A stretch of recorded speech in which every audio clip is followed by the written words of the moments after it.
بسم اللہ الرحمن الرحیم نحمده ونصلی ونسلم علی رسولہ الکریم اما بعد فاعوذ باللہ من الشیطان الرجیم بسم اللہ الرحمن الرحیم۔ محترم سامعین اکرام، السلام علیکم ورحمۃ اللہ وبرکاتہ۔ آپ تمام ساتھیوں کو الضحیٰ ٹی وی چینل پر خوش آمدید کہتا ہوں۔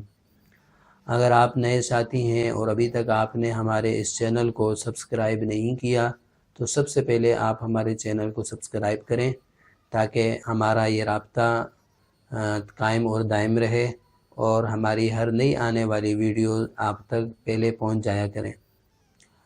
محترم سامعین اکرام، آج میں جو آپ حضرات کو ایک اہم وظیفہ بتانے لگا ہوں وہ ہے یا ہادیوں کا، یا ہادی۔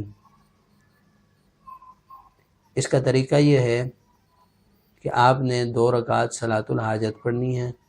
صلاۃ الحاجت پڑھنے کے اور اس انداز میں پڑھنی 2 رکعت صلاۃ الحاجت پڑھنی ہے، جس میں پہلی رکعت میں سورہ فاتحہ کے بعد آیت الکرسی پڑھنی ہے، اور دوسری رکعت میں سورہ فاتحہ کے بعد سورہ اخلاص پڑھنی ہے، قل هو اللہ احد والی، اور اس کے بعد اپنی رکعت پوری کر کے سلام پھیرنا ہے، اور سلام پھیرنے کے فوراً بعد ایک سانس میں یا ہادی جتنا آپ پڑھ سکیں ایک سانس میں پڑھنا ہے۔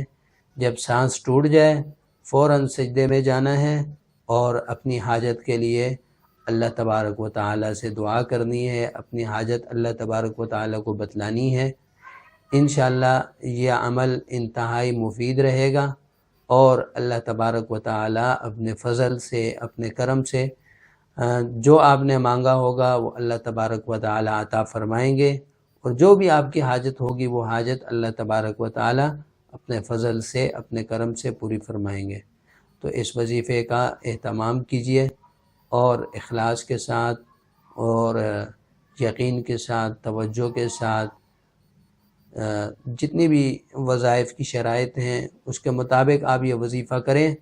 اللہ تبارک و تعالیٰ ضرور بضرور جو آپ مانگیں گے وہ اللہ تبارک و تعالیٰ عطا فرمائیں گے۔